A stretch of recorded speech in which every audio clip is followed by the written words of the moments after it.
자, 볼까요? 22번? 22번 풀면 되죠? 자, 봅시다. 보기에서 밑줄친 이 나라에 대한 설명으로 가장 옳은 것은 천지가 개벽한 뒤로 이곳엔 아직 나라가 없고 왕과 신하도 없다. 단지 9추장이 각기 자기 백성을 거느리고 농사를 지으며 살았다. 9추장과 사람들이 노래하고 춤추면서 하늘을 보니 얼마 뒤 자주색 줄이 하늘로부터 내려와서 땅에 닿았다. 자, 앞에서 나온 거죠. 우리는 네 번째 줄 끝부터 볼까요? 14흘째 날 아침에 모여 상자를 열어보니 6알이 어린아이가 되어 있었다. 용모가 뛰어나고 바로 앉았다. 아이들이 나날이 자라 10수일이 지나니 키가 9척이나 되었다. 9척이면 어른쯤 된 거 아닌가?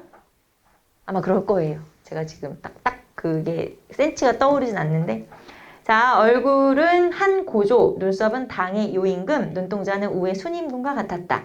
한 고조나 요임금, 순임금은 다 이제 약간 이상적 뭐 그런 사람들, 군주나 뭐 사람들을 말하는 거니까 준수하다 뭐 이런 뜻이겠죠. 그달 보름에 마지를 왕으로 추대했는데 그가 곧 이 나라의 왕이다. 자, 6알에서 깨어난 첫 번째 형이 이제 이 나라의 왕이 된 거죠. 그럼 첫 번째 형은 누구? 김수로 왕? 예, 그러니까 금관가야? 예, 금관가야의 김수로 왕. 이 나라는 김수로 왕이 되겠죠? 자, 그러면 이 나라에 대한 설명으로 가장 옳은 것은, 자, 여기에서는 금관가야냐 대가야냐 구별하라고 했었어요. 1번 봅시다. 자, 중국 동진으로부터 불교를 받아들여 왕실의 권위를 높였다. 이건 어느 나라예요? 이건 가야 아니네? 이거는 백제. 자, 백제 침류왕 때 4세기 말이에요.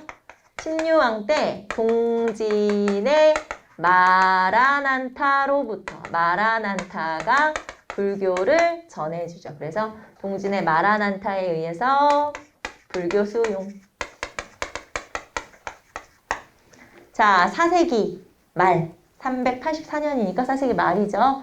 백제 침류왕 때고, 가야는 그런 불교를 어디서 받아들였냐? 우리 배운 거 중에 가야 불교 배운 적 없죠. 예, 안 나왔어요. 그래서 정확히 나오진 않았지만 아마도 백제가 전해주지 않았을까?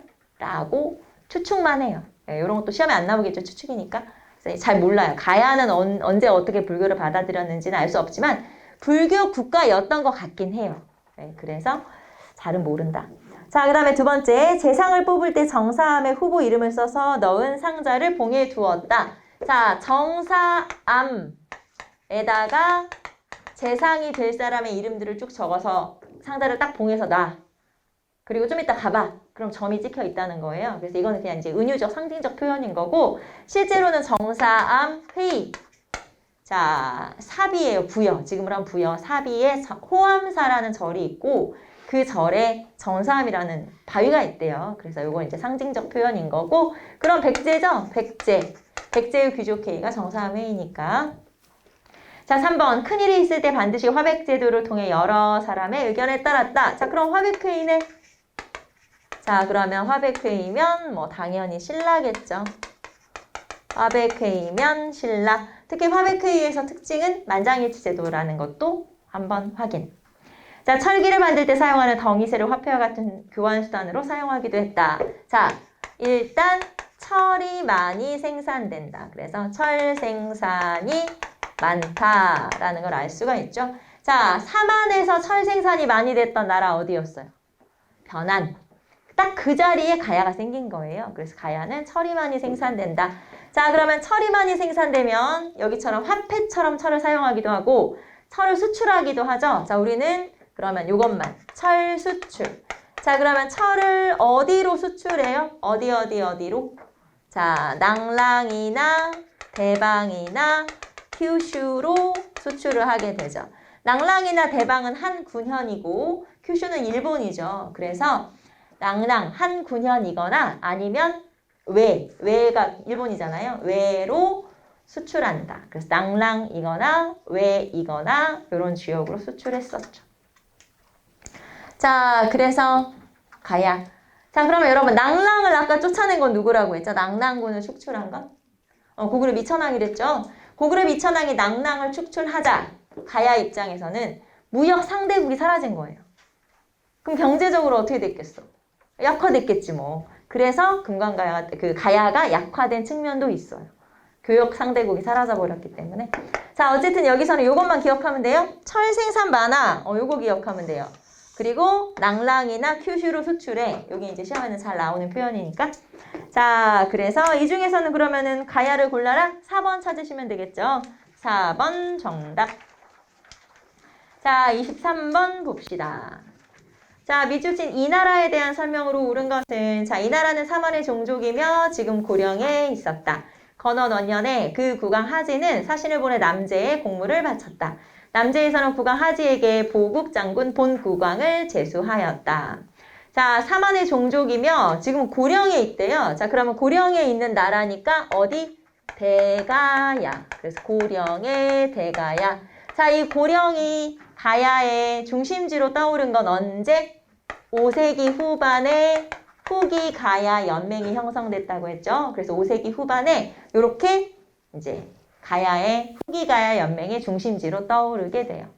자, 그러면 우리가 앞에서 금관가야 따로, 그 다음에 대가야 따로 구분하라고 했는데, 금관가야에서는 아까 우리 말했던 철생산 많이 돼, 낭랑 대방으로 수출, 낭랑 대방 큐슈로 수출해, 그 다음에 해상교역 활발해, 이런 거 찾으시면 되고, 그 다음에 대가야 하면은 일단 대가야 같은 경우는 주로 내륙 지역에 존재를 했던 나라고, 뭐 철은 뭐 기본적으로 이제 생산이 잘 되니까. 근데 어쨌든 이 내륙 지역에 있었던 고령의 대가야는 이제 좀 세력을 키우기 위해서 노력을 많이 해요. 그러다 보니까 호남, 동부 지역의 영향력을 행사하게 돼요. 뭐 영토 확장이라고 해도 되고 영향력 확대라고 해도 되는데 어차피 곧 뺏기기 때문에 그냥 영향력 확대라고 썼어요. 자, 호남 동부 지역이면 소백산맥을 넘어서 임실이라든가 남원이라든가 이런 지역들을 말해요. 그러니까 지금으로 하면 전라도 지역이죠. 전라북도 지역이죠. 그래서 전라도 지역까지 세력을 확대했다. 또는 세력을 뻗쳤다. 또는 호남 동부 지역까지 세력을 확대했다. 다 똑같은 말인 거죠. 자, 그러면 호남 동부 지역까지 세력을 확대했으면 누구를 쳐들어간 거예요? 백제를 쳐들어간 거지. 그럼 백제가 가만히 있었겠어? 백제가 가야보다 더 발전한 나라예요. 백제가 가만히 있을 리가 없지. 그러니까 백제가 이제 역공을 펼친 거죠. 오히려 공격을 받은 거예요. 자, 그러니까 이번에는 이제 위축된 대가야는 어떻게 해야 돼? 다른 나라와 또 동맹을 통해서 힘을 키우는 수밖에 없죠. 그래서 신라와 결혼 동맹을 체결하게 된 거예요. 자, 신라 어느 왕 때? 버풍왕 때. 자, 신라 버풍왕 때 결혼 동맹 또는 혼인 동맹을 체결하게 돼요. 그래서 혼인 동맹을 체결하게 된 거예요. 자, 시험에는 이걸 물어보겠죠? 어느 왕 때 결혼 동맹 체결했어? 신라 버풍왕 때. 자, 대가야와 혼인 동맹을 체결한 신라 왕이 누구냐 물어보겠죠. 여기서 이제 버풍왕이 사실 포인트인데. 자, 그래서 결혼 동맹을 체결했고, 그러니까 가야라고 하는 나라는 한쪽에는 백제, 한쪽에는 신라가 있기 때문에 이쪽하고 좀 사이가 안 좋으면 이쪽하고 동맹을 체결하면 되고 반대로 또 하면 되고 이렇게 이제 왔다 갔다 했었단 얘기고요. 자, 그랬는데 곧 동맹 관계는 또 백제랑 맺게 돼요. 그래서 백제와 동맹을 맺고 신라에 대적하다가 결국에는 멸망을 당하게 되죠. 그러니까 성왕과 진흥왕이 싸울 때 성왕 편을 들어서 싸우다가 결국에는 멸망을 당해버리게 되는 게 바로 대가야죠. 자, 그래서 이런 내용들, 호남 동부 지역까지 진출했다는 거, 그 다음에 신라와 결혼 동맹을 체결했다. 이 두 가지를 주로 많이 물어봐요. 대가야 물어볼 때는. 자, 그 다음에 우리는 멸망. 자, 멸망 하나 더 체크하고 문제로 갑시다. 자, 금강가야는 언제 멸망당했냐? 신라 버풍왕 때 멸망을 당하게 돼요. 신라 버풍왕 때. 자, 그 다음에 대가야는 언제 멸망당하죠? 신라 진흥왕 때. 자, 그러니까 결국에는 둘 다 어느 왕한테 어느 나라에게 멸망? 신라에게. 그래서 요 대가야가 멸망을 하면서 가야는 연맹이잖아요. 조그만 나라들이 많잖아요. 싹 사라졌다고 보시면 돼요. 연맹의 해체. 그래서 제가 연도를 쓴 거는 그냥 어느 왕인지만 체크해 놓으시면 되고요. 자, 그래서 버풍왕 때 결혼 동맹을 체결하고, 하지만 금강가야 버풍왕이 망했고 대가야는 진흥왕에게 망했고, 이렇게 순서 한번 체크해 보시고 시기. 자, 그러면 우리는 제시문? 네, 제시문 가봅시다. 아, 이 제시문 읽다 말았지? 자, 그러면 지금의 고령에 있다까지밖에 지금 안 읽었죠, 우리? 자, 그 다음에 건원 원년에, 자, 건원 원년이라고 되어 있죠? 그러니까 이건 신라 측 기록이고, 건원이라고 하는 독자적 연호를 처음 사용한 법풍. 이건 이제 법풍왕 때 사료인 거예요, 말하자면. 신라 입장에서 보면. 자, 그래서 건원 원년, 법풍왕 때구나. 이렇게 보시면 되고, 자, 그 국왕 하진은 사신을 보내 남제의 공무를 바쳤다. 남제는 뭐냐면, 중국 남조 남제. 왜 중국이 남북조로 나눠진 거 아시죠? 그 중에 중국 남조와 교류한 거예요. 자, 그래서 가야는 중국하고도 교류를 했으니까. 네, 그래서 중국 남제라는 나라에, 중국 남조에 해당하는 나라에 공무를 바쳐가지고 교류를 했더니 그 나라에서 뭘 제수했다. 뭐 이런 내용이죠. 그래서 대가야가 중국하고 교역하는 내용을 신라에서 기록하고 있는 거다. 이렇게 보시면 되고. 자, 그러면 어쨌든 법풍왕은 6세기고 그러면 대가야겠지? 고령에 있다고 했으니까. 자, 제시문 가봅시다. 1번. 관산성 전투에서 국왕이 전사하였다. 자, 관산성 전투에서 전사한 건 백제 성왕이에요. 자, 관산성 전투에서 성왕이 전사. 자, 그 다음에 그럼 백제죠. 자, 그 다음 두 번째. 울릉도를 정복하여 영토로 편입했다. 자, 울릉도를 정복한 건 우상국 복속이겠죠? 신라 지증왕. 6세기 초에요. 신라 지증왕은 호남 동부 지역까지 세력을 확장했다. 이거지. 그래서 정답은 3번. 자, 4번. 신라를 도와 낙동강 유역에 진출한 외를 격파하였다. 자, 신라에 쳐들어온 일본을 무찔렀다는 거죠? 그러면 광개토 대왕이지. 그렇지. 그래서 고구려, 광개토, 대왕, 5세기 초. 자, 그래서 시기랑 나라랑 한번 체크해봤어요. 그리고 이제 대가야에서 많이 나오는 사료는 이거 말고 왜 그거 있잖아요. 뭐 뇌질청해와 뇌질주의 두 사람을 낳았는데 한 명은 금관국의 시조인 수로왕이고 한 명은 이진아시 왕이다. 그래서 이 나라의 시조인 이진아시 왕이다. 이 나라는 어디냐? 대가야. 뭐 요 사료가 제일 많이 나오는 사료인데 이제 여기서는 이제 너무 많이 나왔으니까 이제 이런 사료로 대체가 된 거죠. 자, 그래서 대가야, 금관가야 구분. 자, 여기서 포인트는 그거죠. 대가야, 금관가야 구분하자라는 거죠. 자, 그 다음에 이제 우리는 고구려로 넘어갈까요? 자, 고구려 봅시다. 24번. 자, 24번에 보기 가나 시기에 있었던, 시기 사이에 있었던 사실로 가장 옳은 것은 자, 고구려는 백제를 선제 공격하였다가 패하고 고국 원왕이 전사하는 위기를 맞았다. 자, 고구려가 백제를 먼저 공격했었는데 백제가 고구려를 다시 공격한 거예요. 그래서 고구려 왕이 죽었어. 그걸 말하는 거죠. 자, 그래서 가는 백제 근초고 왕이 평양성을 공격한 거예요. 자, 백제 근초고 왕이 평양성을 공격을 했어요. 그래서 여기에서 고구려 고국 원왕이 전사 이거예요. 자, 백제 근초고 왕이 전성기 때 왕이죠. 고구려를 쳐들어간 거예요. 왜냐면 영토 확장하려고 이때 백제 최대 영토를 확보했었기 때문에 그래서 고구려 평양성을 공격했는데 고구려 고국 원왕이 맞서 싸우다가 죽었다. 그 말이죠. 그래서 이제 요 사건이고 자, 두 번째. 자, 외의 침입을 받은 신라를 구원하기 위해 원병을 보내고 낙동강 하류까지 진출하였다. 자, 외의 침입을 받은 신라를 도와주려고 군대를 보냈네. 그러면 누구? 고구려, 광개토, 대왕. 자, 고구려, 광개토, 대왕이 신라에 침입한 외를 격퇴했어요. 자, 신라에 쳐들어온 외를 격퇴했지? 요거죠. 신라에 쳐들어온 외를 격퇴해서 결국에는 뭐 금강가야까지 뭐 쳐들어갔었다. 뭐 그런 얘기 했죠. 이제 뒤에 나올 거예요, 다시. 자, 그러면 여기서는 이 둘 시기 사이에 있는 게 뭐냐 물어본 거죠? 요 시기와 요 시기. 자, 근초고왕은 4세기 후반, 그 다음에 고구려 광개토 대왕은 5세기 초, 400년이 5세기 초거든요. 5세기 초, 4세기 말, 4세기 후반, 5세기 초. 이렇게 찾으시면 되죠. 제가 이제 구체적인 연도를 쓴 거는 주로 많이 나오는 사료이기 때문에 연도를 쓴 거고 연도까지는 아니더라도 시기를 여러분이 기억하시면 되겠죠. 자, 그러면 제시문 가볼까요? 자, 1번부터 봅시다. 자, 수도를 평양성으로 천도했다. 자, 수도를 평양성으로 천도했으면 누구? 고구려 장수왕. 자, 고구려 장수왕 때 남하정책을 실시하게 되죠. 그래서 수도를 평양성으로 옮겼다. 5세기 전반기. 자, 그 다음에 두 번째, 낭랑군을 축출하고 대동강유역을 차지했다. 우리 낭랑 축출은 누구예요?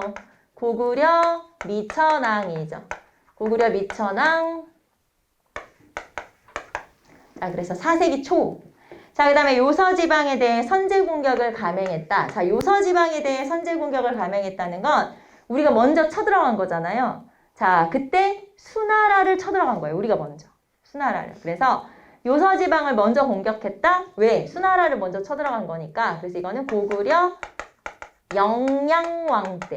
영양왕 때 수를 견제하기 위해서. 왜냐면 그 전에 수나라가 건국을 했고 한 10년쯤 전에 589년에 수나라가 건국을 해서 계속 고구려를 압박을 하고 있었거든요. 그러니까 고구려가 참다 열받아서 쳐들어간 거야.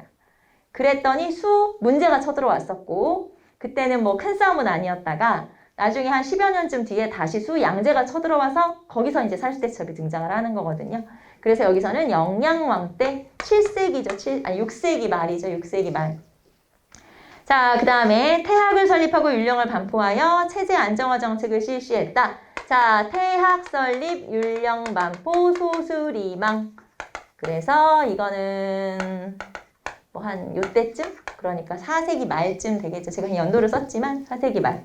자, 그러면 정답은 우리 여기 지금 체크 해놓은 시기 사이에 들어갈 거니까 당연히 소수리망을 찾으시면 되는데 지금 제가 연도를 썼지만 사실 연도를 다 외울 수는 없잖아요. 그러니까 이제 이런 문제 같은 경우는 그 대신 여러분이 고구려나 백제나 신라 왕의 순서를 알고 있다고 전제하고 자, 어떻게 풀면 되냐면 겹치는 나라가 있죠. 예를 들면 여기는 고구려가 나오고 여기는 고구려하고 신라가 나오니까 백제 고구려, 그 다음에 여기는 고구려 신라. 그러면은 고구려가 겹치잖아요. 고구려가 겹치죠, 이렇게. 자, 그러면 고구려 겹치는 나라의 왕의 순서를 파악하시면 되는 거예요.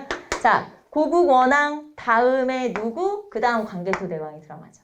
그럼 요 다음에 누구? 요 누구가 여기서 지금 물어보는 왕일 거 아니에요? 그럼 그 누구가 누구야? 우리가 배웠던 사람 중에 고국 원왕 다음에 소수리망, 그 다음 광개토대왕. 우리 순서들 이렇게 배웠거든요. 색이 그대로 나오거든요. 그래서 그러면 겹치는 나라에서 왕의 순서를 파악하면 되니까 그러면 소수리망이겠지? 그렇게 찾으면 되죠. 그래서 이렇게 좀 여러분이 시간이 좀 걸리더라도 이렇게 푸는 연습을 하시면 되고 물론 연도를 알고 있거나 이런 문제를 많이 풀어봤으면 많이 나오는 사료가 주로 나오기 때문에 금방 답이 나와요. 소수리망이겠지 뭐 이렇게 딱 나오겠지만 여러분 중에 이제 공부를 시작한 지 얼마 안 됐고 아직 완벽하게 내용이 암기가 안 됐다고 치면 여러분이 이제 이런 식으로 생각을 좀 여러 번 해서 문제를 푸는 연습을 해야죠. 알겠죠? 당장 그냥 나는 소수리망 딱 답이 나오면 좋지만 네, 그럼 좋죠. 그런데 그렇지 않을 경우는 이런 식으로라도 여러분이 그러니까 그렇게 돼가지고 그렇게 답이구나 생각을 해보란 말이에요. 무슨 말인지 알겠죠? 그냥 무조건 연도를 외우려고 하지 마시고 왜냐면 똑같은 사료가 나오는 건 아니니까 그래서 다 외울 수는 없잖아요 우리가. 그래서 이제 이런 것들은 한번 생각을 해보시면 되고 물론 요거는 시험에 잘 나오는 사료예요. 알고 있는 게 더 좋긴 하죠. 이런 연도 같은 것들도 알고 있으면 편하긴 한데 어쨌든 하지만 제시문은 어디서 나올지 모르기 때문에 자 그래서 이 문제는 이렇게 풀면 된다. 정답은 4번 체크하시면 되겠죠. 자 25번 볼까요? 25번도 지금 연도 물어보는 문제죠. 대체적으로 이런 식으로 많이 물어보고 지금 25, 26, 27, 28 다 순서 물어보는 문제예요. 그래서 고구려, 백제, 신라를 섞을 수도 있고 고구려만 물어볼 수도 있고 백제만 물어볼 수도 있고 그러니까 이 순서를 알려면 자 여러분 이런 문제를 풀려면 사실 기본으로 알고 있어야 되는 건 뭘까요? 왕의 업적이죠. 그걸 알아야 이걸 알아야 순서도 풀 수 있을 거 아니야. 그래서 결국에는 만약에 여러분이 여기 문제를 풀 때 기억이 안 나. 낭랑 축출 누군지 몰라. 생각이 안 나. 그럼 기본서 공부하는 게 먼저예요. 문제 푸는 것도 여러분 순서라는 게 있잖아요. 우리가 공부를 그냥 무조건 들이붓는다고 다 머릿속에 들어가는 건 아니기 때문에 일단 기본서 그거 먼저 하고 그 다음 문풀을 하는 게 중요하죠. 그래서 혹시 여러분 중에 기본서에 대한 공부가 조금 미흡하다 하면 오히려 문풀보다 그게 먼저예요.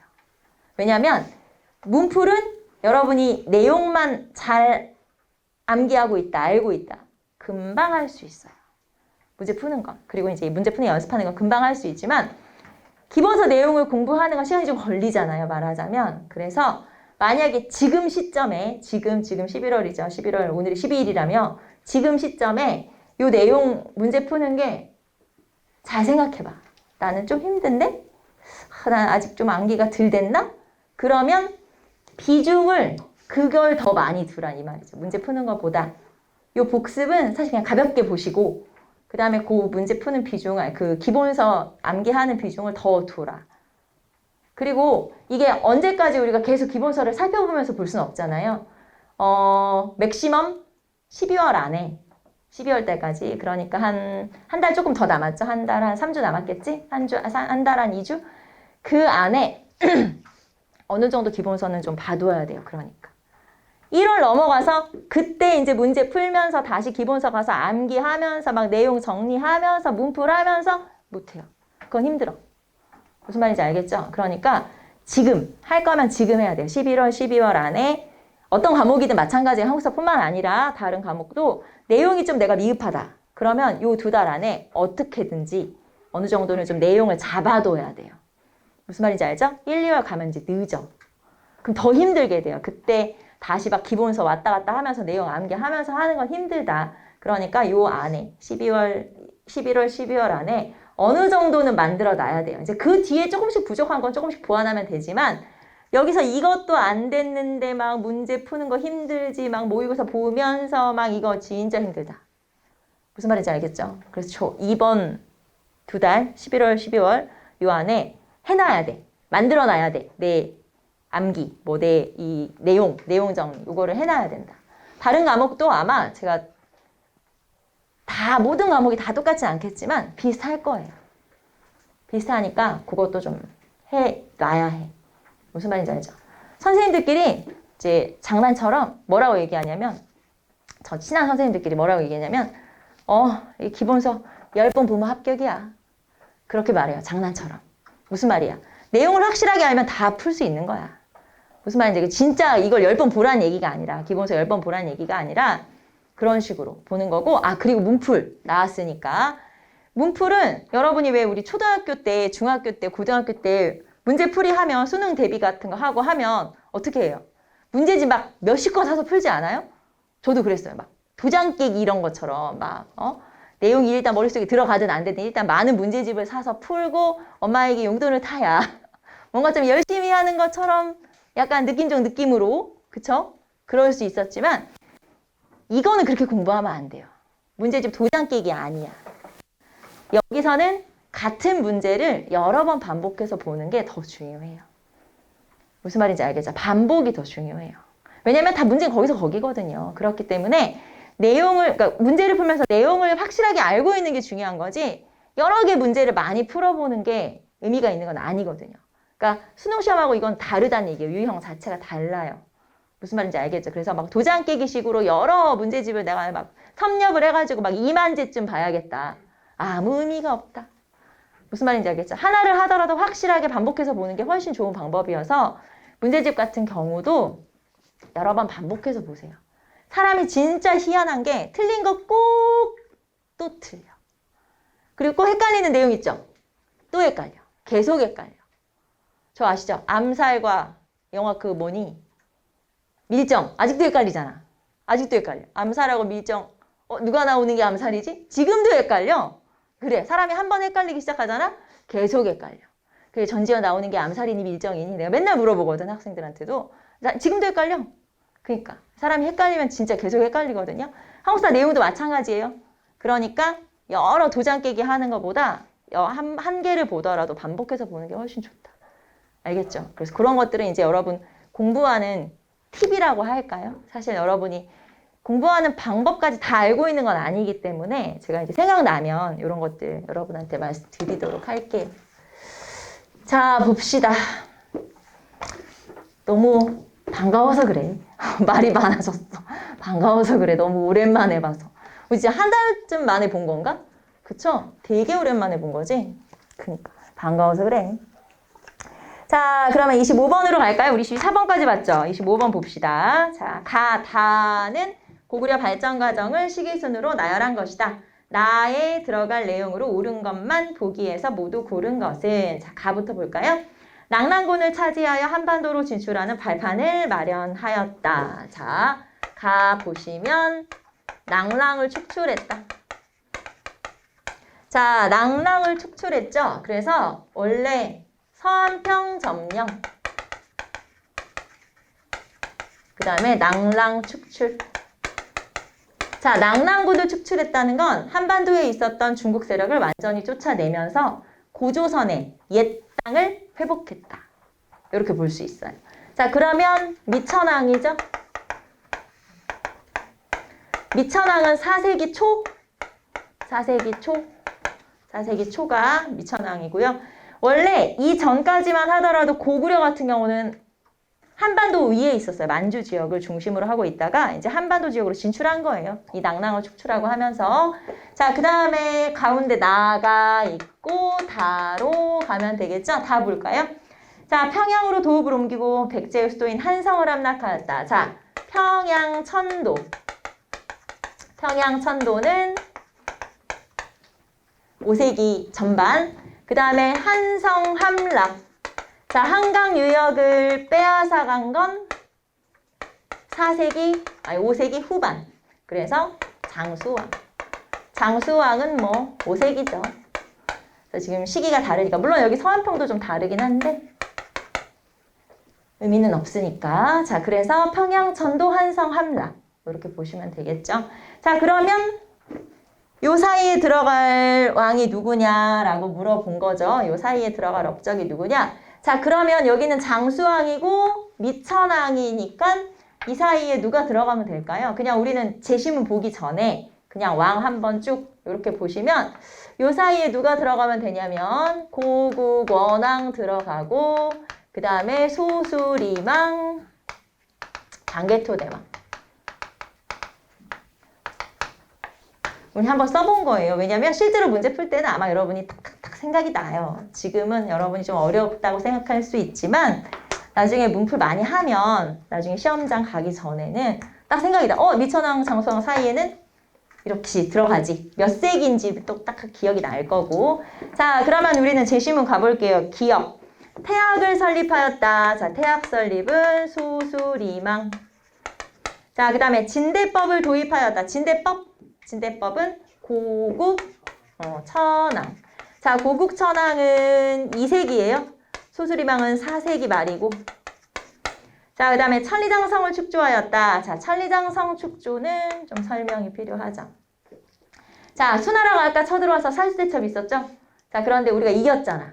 그래서 수나라는 나중에 어떻게 되냐? 망했어. 왜냐면 수나라가 고구려를 쳐들어오는데 너무 많은 힘을 쏟았기 때문에 수나라 망하고 그 다음 등장한 나라가 당나라죠.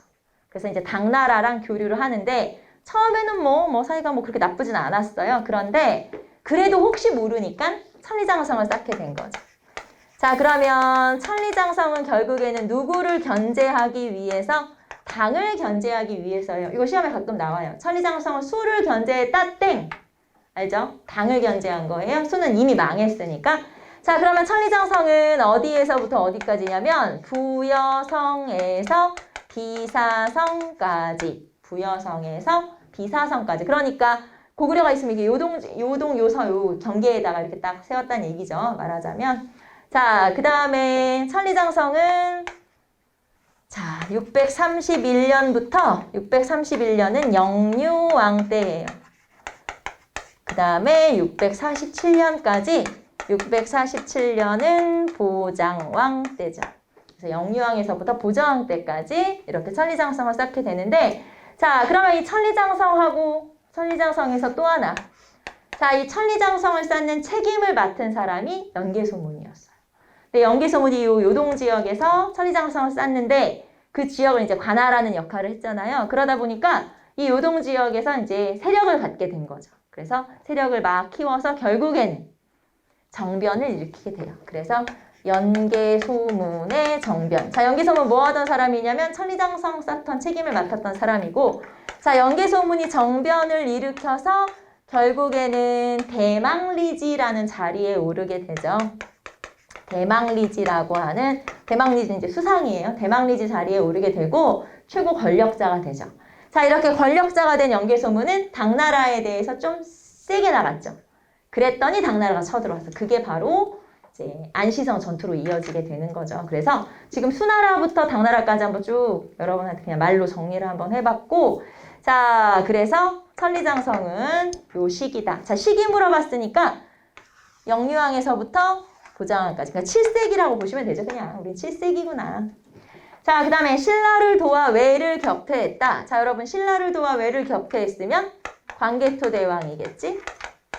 광개토대왕은 5세기 초라고 했지. 네, 5세기 초 시기라고 했죠. 이렇게 찾으시면 되겠고, 자, 아까 우리가 이 사이에 뭐가 들어갈 거냐, 요 왕들 들어가면 된다라고 했고요. 시기도. 자, 그러면은 여기에서는 소수리망이랑 광개토대왕이랑 이렇게 찾으면 되죠. 기역 리을.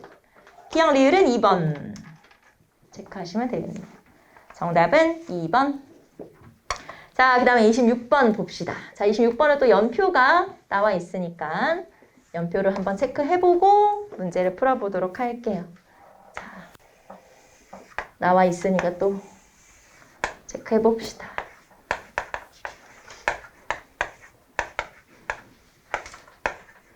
자, 봅시다. 낙랑군 축출. 여러분, 낙랑군 축출은 어느 왕이었어요? 미천왕. 낙랑군 축출은 미천왕. 자, 그 다음에 광개토 대왕 능비 건립. 이건 장수왕. 자, 제가 연도까지 한번 써볼게요. 연도를 외우라는 건 아니지만 나왔으니까 써볼게요. 자, 광개토 대왕 능비를 세운 건 장수왕이에요. 그래서 장수왕이 이거는 왕이 된 지 얼마 안 돼서. 장수왕은 재위기간이 엄청 길잖아요. 한 100년 되잖아요, 진짜. 그래서 장수왕 때. 자, 그 다음에 살수대첩 승리. 살수대첩은 영양왕. 앞에서 제가 영양왕 살짝 얘기했었죠. 요서지방을 먼저 공격했다고 했고, 그래서 영양왕 때 승리를 거두게 되고, 안시성 전투는 당이랑 싸운 거예요. 그래서 이거는 보장왕. 그 다음에 고구려 멸망, 보장왕. 고구려는 668년에 멸망을 하게 되죠. 그래서 연도 한번 쭉 체크해봤고요. 자, 제시문 가볼까요? 1번, 백제 침류왕이 불교를 받아들였다. 자, 이거는 이제 고구려인데 백제를 물어봤어요, 여기서는. 제시문에서는 백제를 물어봤죠. 자, 그러면 백제 침류왕이 불교를 받아들였다. 불교를 수용한 건 언제냐? 자, 384년이니까 어쨌든 4세기. 4세기 말이 되겠죠. 4세기 말이니까 가식이 딱 들어가죠. 자, 그럼 근초고왕이 먼저예요? 이 침류왕이 먼저예요? 뭐 두 개로 나눠줬어? 이렇게 의견이 두 개로 갈라지면 어쩌라는 거예요. 자, 그러면은 우리 조금 있다가 왕 순서만 한번 쭉 정리해 봅시다. 시기별로. 알겠죠? 이름만 한번 쭉 적어 봅시다. 자, 침류왕 전이 근초고왕이에요. 근초고왕, 침류왕. 그러니까 고이왕, 근초고왕, 침류왕 이런 식으로 쭉 연결되죠. 그래서 근초고왕 바로 다음. 네, 그게 침류왕이다 이렇게 보시면 되고, 자, 어쨌든 가시기는 맞고요. 두 번째, 고구려 영양왕이 요서지방을 선제 공격하였다. 자, 요서지방을 공격하니까 쳐들어온 거죠. 그러면 수나라와 싸우기 전이겠네? 당연히. 그래서 요서지방을 선제 공격한 거는 영양왕 때. 598년에 영양왕 때. 일단 살수대첩 전에 쳐들어갔을 거 아니에요. 그래서 살수대첩 전, 나 시기. 딱 맞네요. 자, 그 다음에 백제가 대야성을 공격하여 함락시켰다. 자, 대야성 함락. 그러면 대야성을 함락시켰는데 이때는 언제냐? 우리가 한강 유역을 백제에서 한강 유역을 빼앗기고 나서, 그러니까 성왕 때 빼앗기고 나서 잠깐 되찾았지만 다시 빼앗겼죠. 그 뒤에 의자왕 때. 백제 의자왕이 윤충이라는 장군을 보내서 뺏어와요. 다시 되찾게 되죠. 자, 이때가 언제냐면 642년. 그래서 이때 왕으로 하면, 그러니까 백제는 의자왕인 거죠? 그러면은 대하성을 뺏긴 왕은 누구냐? 뺏긴 왕은 선덕여 왕이에요. 그리고 이 대하성 함락이 왜 중요하냐면 대하성의 성주와 가족들이 싹 죽었죠. 이때 항복을 했어요. 이제 항복을 하니까 다 죽여버린 거야. 백제에서. 자, 그러면 이 성주가 누구냐? 김춘추의 사위하고 이제 딸이 다 이때 죽은 거죠. 그러니까 김춘추가 끝까지 복수해야겠다라고 마음 먹고 백제를 멸망시켜버리게 된 게 바로 요 대하성 함락 때문이에요. 자, 그러면 642년이니까 딱 다에 들어가요. 그 다음에 4번으로 가볼까요? 자, 신라가 매소성에서 당군을 격파했다. 자, 신라와 당이 싸웠다는 건 나당전쟁. 이 나당전쟁에 해당하는 건 삼국통일 과정에서 뒷부분이죠. 그래서 매소성 전투 같은 경우는 675년에 매소성 전투는. 자, 그러면 고구려 망하고 나서 나당전쟁이어야 되니까 당연히 라 이후가 되겠죠. 그래서 라 이후. 자, 나머지는 다 맞고요. 4번만 라 이후 이렇게 찾으시면 되겠죠. 그래서 정답은 4번 넘겨볼까요? 아, 고구려 전성기 그러면 넘어가기 전에 고구려 왕만 한번, 백제 전성기 넘어가기 전에 고구려 왕만 한번 쭉 적어보고 그 다음에 넘어갑시다. 자, 고구려 왕, 우리 제일 처음에 등장하는 왕이 누구냐? 일단 우리가 배운 거는 태조왕이 가장 먼저 등장하지만 사실 그 전에 유리왕이 있었잖아요. 유리왕이 먼저죠, 그러니까. 유리왕. 자, 유리왕이 기원전 1세기에서 1세기. 기원전 1세기에서 1세기. 자, 그 다음에 태조왕. 태조왕이 옥저정보, 그리고 게르부 고시의 왕이 독점세. 제가 그냥 말로만 할게요. 여러분 어차피 교재에 다 나오니까. 자, 그러면 태조왕은 1에서 2세기. 자, 그 다음에 고국천왕. 자, 고국천왕이 2세기. 고국천왕은 진대법, 그리고 왕위의 부자 상속이 있고 부족적 오부에서 행정적 오부로 바뀌었다. 뭐 이런 것들이 업적이에요. 업적도 한번 같이 떠올려 보세요. 여러분 기억하는지. 자, 그 다음에 고국천왕 다음에 동천왕이 있어요. 동천왕은 3세기. 동천왕 때는 무슨 일이 있었냐면, 자, 위초고, 중국이 삼국이었죠. 그래서 오와 교류, 위를 견제. 그랬더니 위나라 관구검이 쳐들어왔어요. 그래서 그때 위기를 한번 겪었던 게 동천왕. 자, 그 다음에 동천왕 다음에 미천왕. 서안평을 점령하려다가 실패한 게 동천왕이고 이제 드디어 복수한 거지. 서안평을 점령했죠. 그래서 미천왕 4세기 초. 자, 미천왕 때 서안평 점령, 낭랑 대방 축출. 자, 그 다음에 미천왕 다음이 고국원왕. 자, 고국원왕은 4세기 한 중반쯤이라고 생각하시면 돼요. 중후반쯤이라고 생각하시면 되는데 이 고국원왕은 백제에서 쳐들어와서 전사. 기억나죠? 백제 근초고왕이 쳐들어왔고 그리고 이 백제가 쳐들어오기 전에 전연이라는 나라가 쳐들어오죠. 전연의 모용황이 쳐들어와서 이때 또 피해를 받고 그 다음에 백제가 쳐들어와서 왕이 싸우다가 죽었고 그게 바로 고국원왕. 자, 이렇게 위기를 겪은 뒤에 자, 이제 안으로 좀 힘을 다질 필요가 있지. 그래서 소수림왕. 소수림왕은 4세기 말이에요. 자, 소수림왕은 뭐 업적이 뭐 너무 많죠. 태학 설립, 불교 수용, 율령반포 등등. 뭐 전진과 수교 뭐 이런 것들이 있죠. 자, 그 다음에 소수림왕 다음에 누구? 광개토 대왕. 이제 순서를 한번 체크해 보시면 돼요. 4세기 말에서 5세기 초. 자, 광개토 대왕은 뭐 영토학장. 그래서 광개토 대왕 하면은 보통 우리가 그냥 광개토 대왕 영토학장이야 이렇게 알아두지 마시고 구체적으로 예를 들면 후연, 비려, 숙신, 동부여 그 다음에 뭐 이런 나라들을 멸망시켰다 또는 뭐 공격했다 그러면 광개토 대왕. 알겠죠? 이렇게 구체적으로 표현들을 좀 알아두시면 훨씬 문제 풀 때 쉽죠. 그냥 고민할 필요가 없잖아요. 후연이 어디 나왔더라? 이렇게 고민할 필요가 없어요. 그래서 이 한국사 공부할 때는 또 하나 여러분 말씀드리면 보통 여러분이 딱 노트처럼 되어 있는 거 많이 암기하잖아요.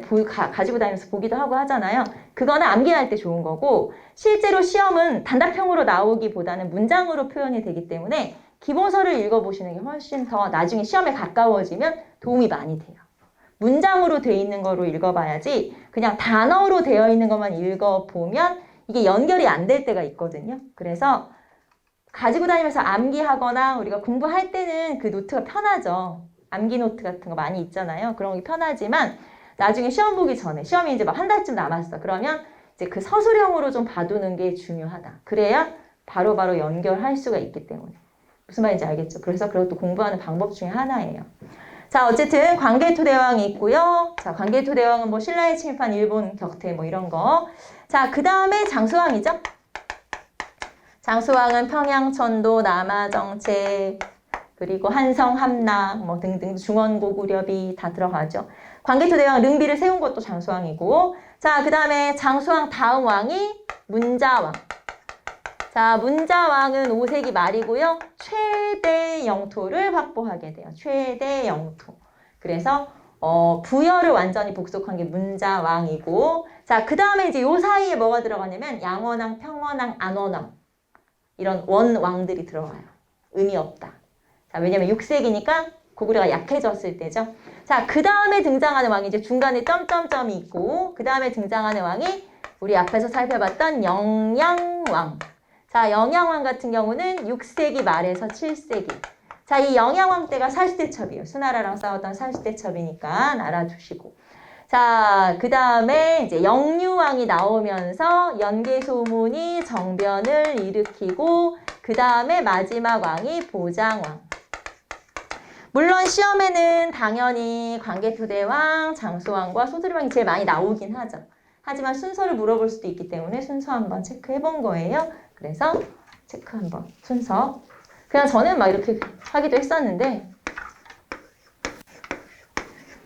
여기까지 이렇게 그냥 쭉 앞글자만 따가지고 태고동리, 원소, 광장, 문 이렇게 그냥 하기도 했었는데 그렇게까지 공부하다 보면 알게 되니까.